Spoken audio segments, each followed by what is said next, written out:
Hi, Rupert. Hi. Ready for another one? I want to talk with you about psychedelic drugs and infinity. Psychedelic drugs and Infinity. So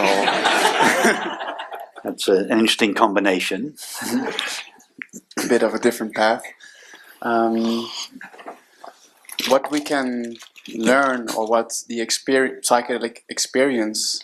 Oh, let me first ask you if you have any psychedelic experience. No. No. Okay, so then it's a different conversation. I mean, apart from smoking pot, but nothing more than that. Yeah. In Amsterdam, that doesn't count. Yeah.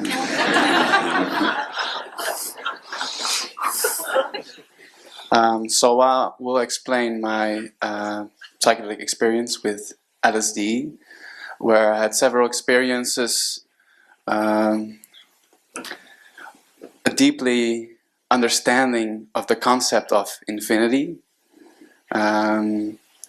hallucinations that seems to be an expression of infinity in a visual way, and having the experience that my friend was the same consciousness as me, so like a collective consciousness, but being very real experience. But as this psychedelic experience went over, I started losing the reality of this experience. For example, the reality of having a collective consciousness with my friend.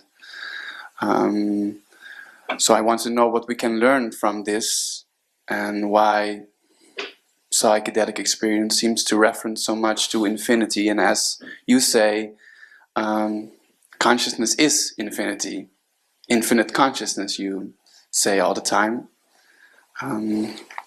What we can learn from that. But, Well, no experience is infinite, because all experience, no matter how extraordinary or indeed ordinary it may be, has a form to it. And anything that has a form to it is finite. yes. So there's no such thing as an infinite experience. So there are attempts by artists and poets and musicians to represent the infinite in form, but these are just attempts that are ultimately doomed to failure.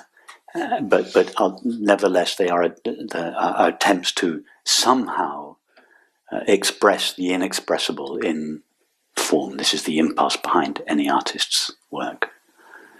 So, although these forms never really express the infinite, because the infinite, by definition, cannot be expressed, nevertheless, there are some forms that have some kind of magical power in them to deliver the experience to which they refer, and these forms are great works of art. Yes.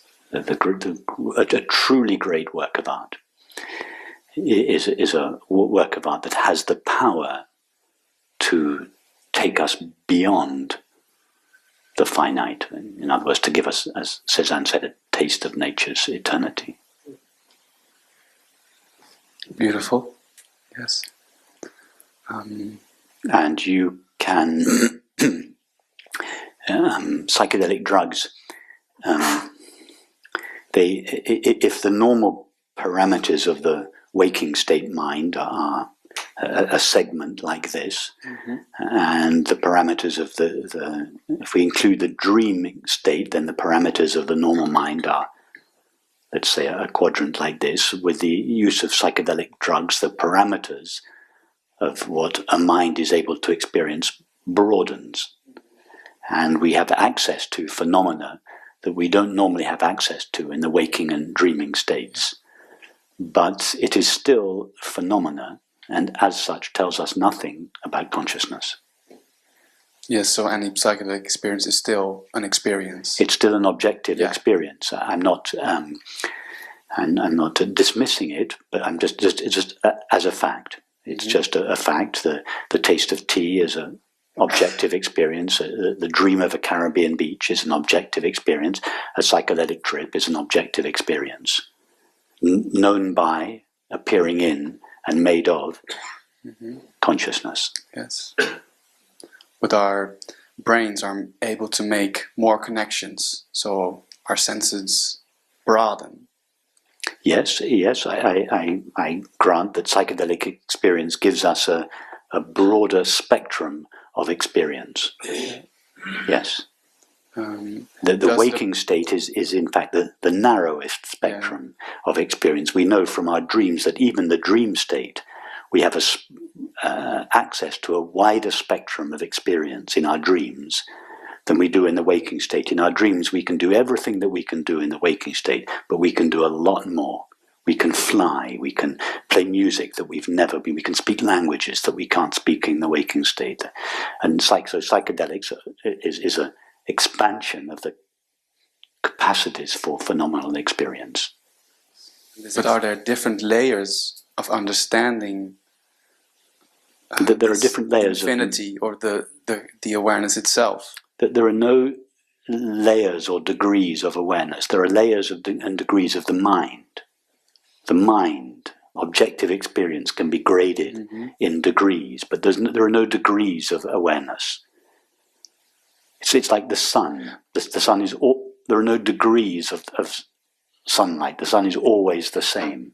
There are degrees of cloud cover which modulate the sun's light and makes it seem that there are degrees of sunlight. But in fact, there's no real variation in the sun's light. It's the same with consciousness. But as you say, we cannot experience full consciousness, infinite consciousness, because then there will be everything and nothing at the same time. No, consciousness is only ever experiencing itself. That there is nothing other than infinite consciousness to be experienced. It's just that in this experience of the world, infinite consciousness is appearing as a world. All infinite consciousness ever experiences is infinite consciousness, because what else is there in existence which could be experienced? It's just that now, in this experience, infinite consciousness appears to be a multiplicity and diversity of objects.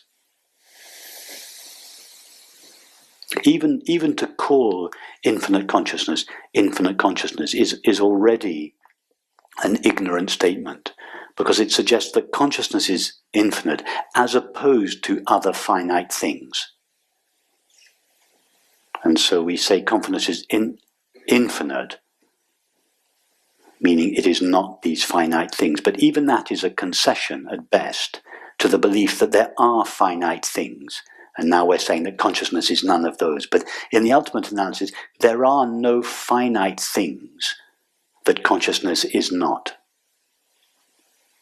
So even it's unnecessary to say that consciousness is infinite. But even to call consciousness consciousness is to suggest that it is consciousness as opposed to objects. So really, we should simply remain silent.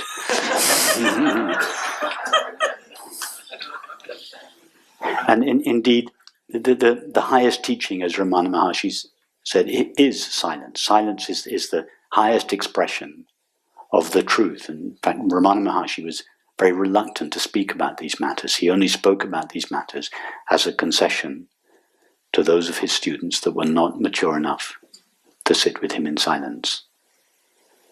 I'm not just trying to be clever with words with you. I'm trying to take the teaching to the highest possible level in response to your question about psychedelics.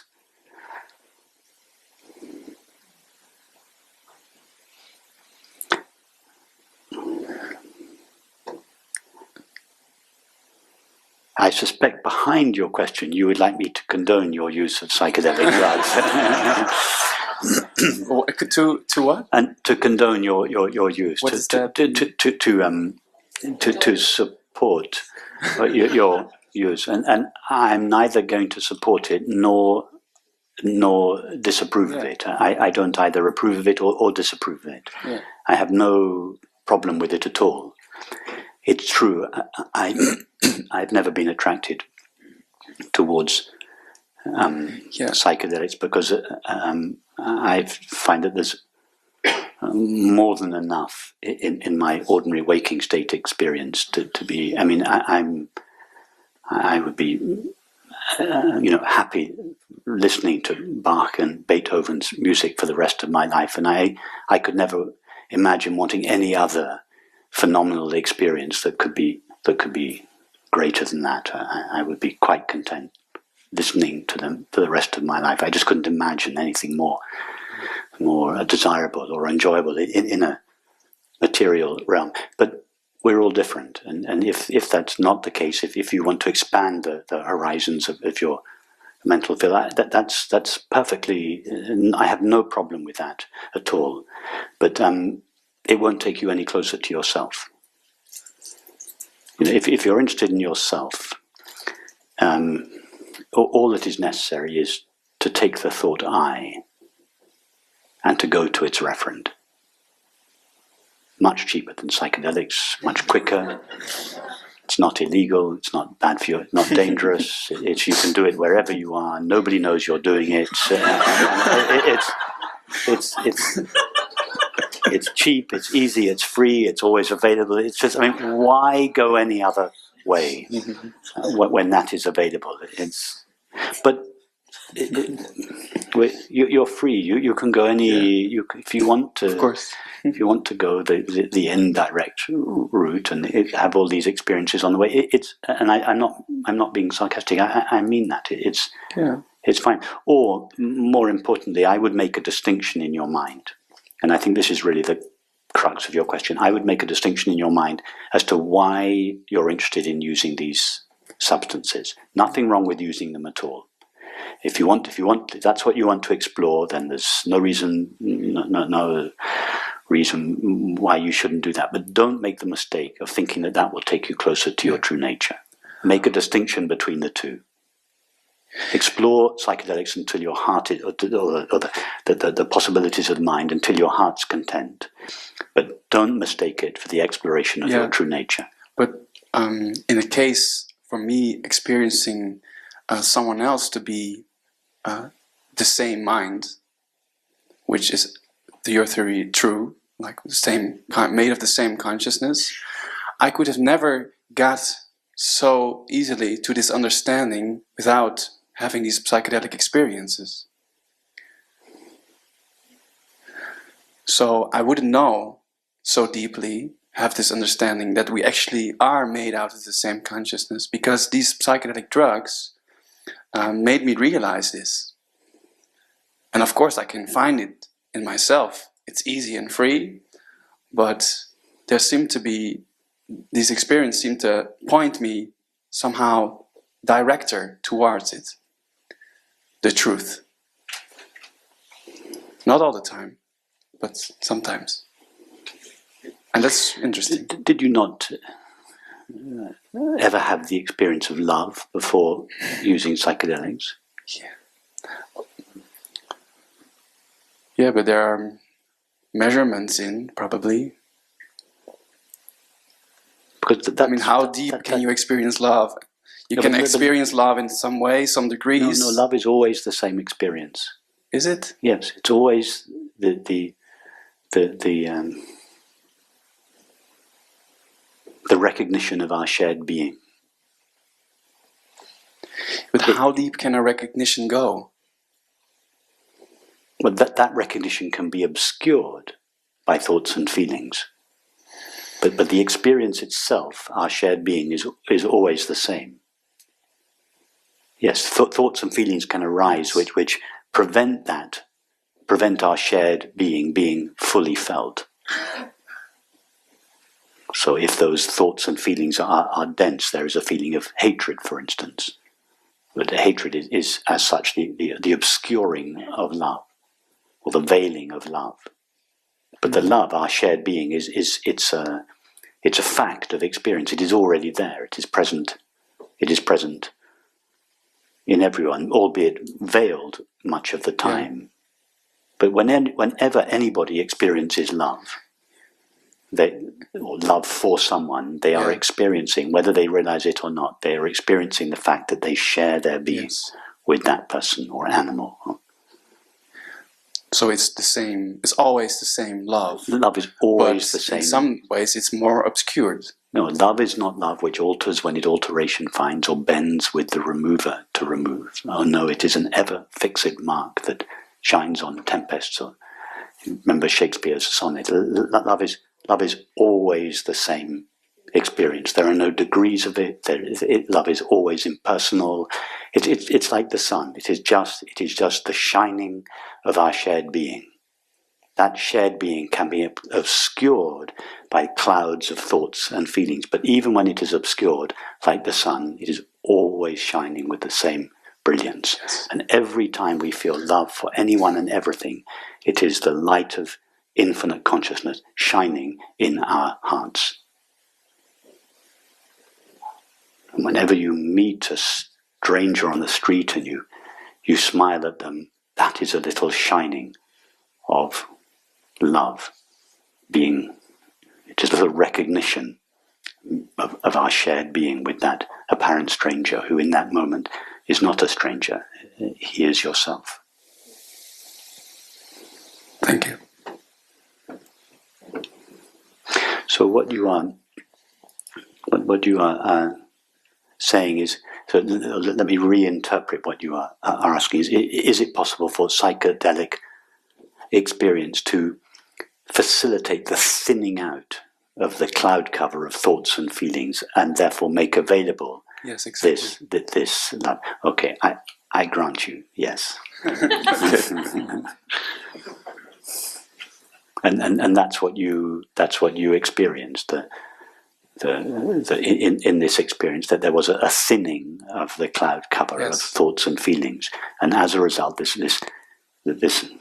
ever-present being, you felt it, and you realized, you felt that this being was universal. There is only one being in existence, and that's what you felt. It is thoughts and feelings that fragment or seem to fragment this single being into a multiplicity and diversity of selves. So yes, in this experience there was a thinning of the cloud cover of thoughts and feelings.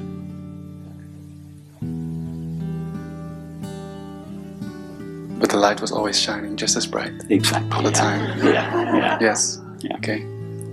That's what I wanted to know. Thank you. Yeah.